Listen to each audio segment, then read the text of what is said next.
Good morning ওরা। সকালবেলায় মানে ঘুম ভেঙে গেছে। আসলে আমি যে স্বপ্নটা দেখেছি সেটা দেখে ঘুম ভেঙে গেল। এই স্বপ্নটা আমাকে ঘুমোতে দিচ্ছে না কদিন ধরে, সেই জন্য সকাল 6:30 ঘুম ভেঙে গেছে। এখন পায়খানা যাবো, পায়খানা করে সোজা চলে যাবো কাজে। সারাদিন কাজ করতে হবে। মানে আমাদের ছেলেদের যা কষ্ট মেয়েরা কোনোদিন বুঝবে না। সারাদিন কাজ ফাজ করে এসে টাকা ফাকা কামিয়ে এসে ঘাম ফাম ঝরিয়ে এসে বাড়িতে আসবো। যদি মানে বউ বলবে যে কি মানে কি কামিয়েছো দেখি, যদি কম কামাই সেটাতেও শালা ঝামেলা, আবার রাত্রেবেলা রোম্যান্স না করলেও শালা ঝামেলা।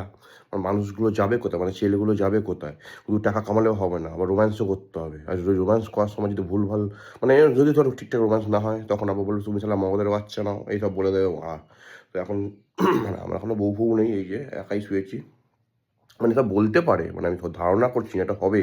আমার বন্ধুদের ক্ষেত্রে হয়েছে তাই বললাম। তো এখন স্বপ্নের পেছনে ছুটতে যাচ্ছি, মানে টাকার পেছনে ছুটতে যাচ্ছি। না টাকা কামালেও দোষ মারা। আর আমাকে স্বপ্নগুলো তো মানে যে ঘুমোতে দেয় না, সেগুলোই তো আমি স্বপ্নগুলো দেখি। সেই জন্য টাকা কামানোর পেছনে ছুটছি মারা। ছেলেদের যে কবে এই সব মানে বুঝবে মেয়েগুলো, জানি না। হাজারটা মেয়ে সারা রিজেক্ট লিস্টে ফেলে দিচ্ছে কি না, টাকা নেই বলে, পয়সা নেই বলে, আর থার্ড নেই বলে, একটা গাড়ি নেই বলে, একটা i20 নেই বলে। মারা এভাবে কি জীবন চলে নাকি মারা? যাই মানে এখন টাকা কামাতে ভালো লাগে না। টাকা টাকা টাকা টাকা ছাড়া মানে কিছুই নেই লাইফে। লাখ টাকা কোনো মেয়েও জুটবে না মারা। ধুর।